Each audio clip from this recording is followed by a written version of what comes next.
Assalamualaikum warahmatullahi wabarakatuh. Selamat datang di channel kami di Edu Pesantren. Oke, seperti biasa, pada channel ini kami akan membahas mengenai ilmu-ilmu kepesantrenan. Nah, pada kali ini kita akan belajar i'rab awamil al-Jurjani. Nah, langsung saja kita masuk pada materi selanjutnya. Nah, di sini kita akan membahas mengenai pembagian yang ke-11. Apa itu? Yaitu af'alul muqarabah, yang fungsinya merafakkan isim dan menasabkan khobar. Itu ya fungsinya. Terus kemudian af'alul muqarabah ini ada 4 fi'il. Apa saja? Yaitu ada asa, kada, karoba, dan ausyaka. Oke, kita uraikan lafadznya satu persatu. Yang pertama, kita mulai dari lafadz nih, an-nau. Nah, an-nau ini mempunyai arti pembagian. Nah, kira-kira apa kedudukannya? Untuk itu, kita harus melihat dulu, ia termasuk kalimah apa. Nah, an-nau di sini ia termasuk kalimah isim. Mengapa demikian? Karena an-nau di sini ia dimasuki dengan al. Bisa dimasuki al, dan al ini adalah tanda bahwa ia kalimah isim. Jadi ketika ada kalimah isim di awal, maka kedudukannya sebagai mubtada. Terus jika ia termasuk mubtada, maka ia harus dii'rabi apa? An-nau di sini ia dii'rabi rafa. Nah, apa tanda rafanya? Tanda rafanya di sini dhammah. Mengapa tandanya dhammah? Karena ia termasuk isim mufrad yang ketika rafa tandanya dhammah. Maka lafadznya kita baca dengan an-naw'u. Terus kemudian kita bahas lafadz selanjutnya. Pembagian yang ke-11. Yang ke-11. Oke. Lafadznya di sini ini ya, yang ke-11. Oke. Nah, di sini ada kata-kata yang ke-11. Nah, ada kata kunci yang. Oke. Yang kalau dalam Jawa yang itu disebut kang. Kang dalam ilmu nahwu ia sebagai sifat atau naat. Nah, terus kemudian jika al-hadiyah asyara sebagai naat, maka ia harus dii'rabi apa? Nah, al-hadiyah ini ia sebagai menjadi naat. Naat itu i'rabnya harus mengikuti man'ut. Karena man'utnya rafa, maka ia juga harus rafa. Tapi harus kita ketahui karena al-hadiyah ini ia termasuk isim adat murakkab, maka hukumnya mabni fathah.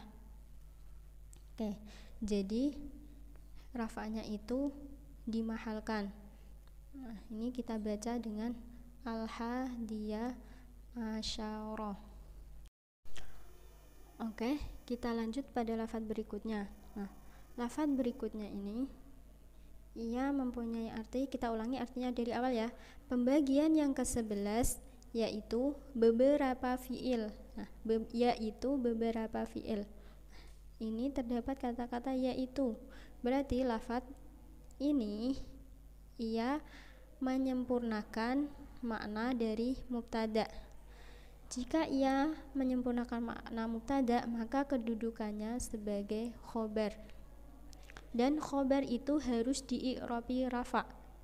Nah, terus jika dii'rabi rafa, maka tanda rafanya itu apa? Kita lihat lafadz ini termasuk apa? Tadi artinya beberapa. Nah, beberapa itu kalau dalam ilmu nahwu kita sebut dengan jamak. Nah, kita lihat kalau ia jamak, jamaknya termasuk jamak apa? Kalau jamak mudzakkar salim itu tanda rafanya diakhiri dengan wawu dan nun. Di sini tidak ada wawu dan nun, maka bukan jamak mudzakkar salim. Sedangkan kalau jamak muannats salim, maka tandanya di akhir ada alif dan ta. Di sini tidak ada alif ta, maka jelas bukan jamak muannas salim. Terus kemudian apa? Maka ini termasuk jamak taksir karena bukan jamak muannas salim dan bukan jamak mudzakkar salim. Nah, terus ketika jamak taksir di i'rabi rafa, maka tandanya apa? Kita tandai dengan dhammah. Af'alun. Nah, ini dhammah. Af'alun. Ini harokatnya dhammah. Mengapa di sini saya beri dhammah tanwin? Karena jamak taksir itu ia adalah kalimah isim. Kalau kalimah isim tidak ada al, ini tidak ada al, maka ia harus ditanwin akhirnya. Nah, maka di sini saya pakainya dhammah tanwin. Lafaz berikutnya. Oke, untuk kali ini saya langsung kasih tahu harokatnya, bacanya yaitu tusamma. Nah, tusamma ini adalah fi'il mudhari' mabni majhul. Oke, fi'il mudhari' mabni majhul atau dalam bahasa Indonesia kita sebut dengan kata pasif. Oke. Lawan dari kata pasif adalah aktif. Nah, mengapa kita bisa tahu ini pasif? Karena artinya itu ia dinamakan. Nah, ini ya, pembagian yang ke-11 yaitu beberapa fi'il. Fi'ilnya itu apa? Dinamakan. Nah, dinamakan maka ia bentuknya pasif. Jika bentuknya aktif, maka menamakan. Tapi di sini kan lafadznya tusamma, jadi artinya dinamakan. Terus untuk tandanya apa kok bisa dikatakan pasif? Tandanya itu adalah ini, ada dhammah di awal dan fathah sebelum akhir. Ini untuk tanda fi'il mudhari' ya, dhammah di awal dan fathah sebelum akhir. Oke. Terus ini sudah jelas kalau ini fi'il mudhari' mabni majhul. Nah, setelah fi'il mudhari' mabni majhul, maka ia mempunyai naibul fa'il. Kalau fi'il mudhari' mabni ma'lum, ia itu punyanya fa'il.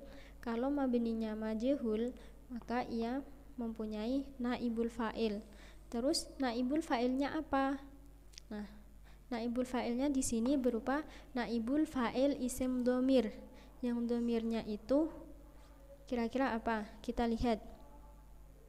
Di sini fi'il mudhari'nya menggunakan huruf mudhara'ah ta. Nah, kalau huruf mudhara'ahnya ta, bisa jadi ada dua kemungkinan.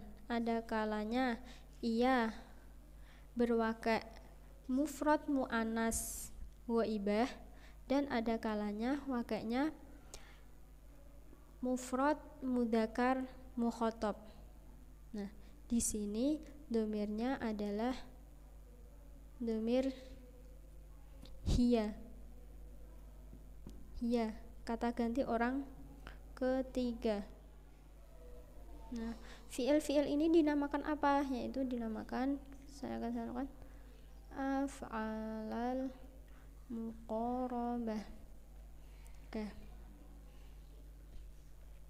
Kedudukan lafadz ini, lafadz af'ala, ia sebagai maf'ul dari tusamma. Oke.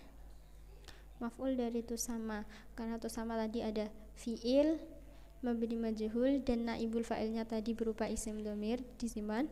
Maka setelah itu ada maf'ul. Nah, ini termasuk maf'ul bihnya. Lafadz af'ala. Nah, maf'ul bih itu ia harus di-i'rabi nasab. Nah, oke, ia harus di-i'rabi nasab. Terus di sini kita kasih tanda maf'ul dulu ya. Nah, di-i'rabi nasab. Kemudian lafadz af'ala ini tanda nasabnya dengan apa? Di sini tandanya dengan fathah. Mengapa demikian? Karena tadi af'ala ini ia termasuk jamak taksir. Maka ini juga sama, jamak taksir. Nah, jamak taksir itu jika di-i'rabi nasab maka tandanya fathah. Maka ini lafadznya af'ala. Oke, saya kira ini cukup jelas. Nah, selain itu mengenai af'alal muqarrabah ini, fiil-fiil yang bermakna dekat ini ia termasuk juga dua lafadz yang jika dijadikan satu maka ia menjadi satu makna. Nah, jika bisa seperti itu, maka ini bisa kita sebut juga dengan susunan idhofah. Oke, jika susunan idhofah, maka yang awal kan dua lafadz. Yang awal af'ala ini selain ia menjadi maf'ul, ia juga menjadi mudhof. Oke. Ia juga menjadi mudhof. Nah, dan mudhof itu tidak boleh tanwin. Maka ini saya beri harokat nasabnya hanya harokat fathah, berbeda dengan yang tadi. Kalau af'alun tadi kan saya beri harokat dumahnya dumah tanwin karena ia tidak ada al. Dan ini kan seharusnya juga sama, tidak ada al. Tapi kenapa kok tidak ditanwin? Karena ia menjadi mudhof dan mudhof itu tidak boleh tanwin. Oke, jelas ya? Tuh. Kemudian lafaz selanjutnya al-muqarabati. Al-muqarabati ia sebagai mudhof ilaih. Mudhof ilaih itu harus di-i'rabi jar. Dan di sini tanda jarnya adalah kasroh. Oke. Saya kira kita sudahi dulu video kita kali ini. Semoga video kali ini bisa bermanfaat bagi sobat edu semua.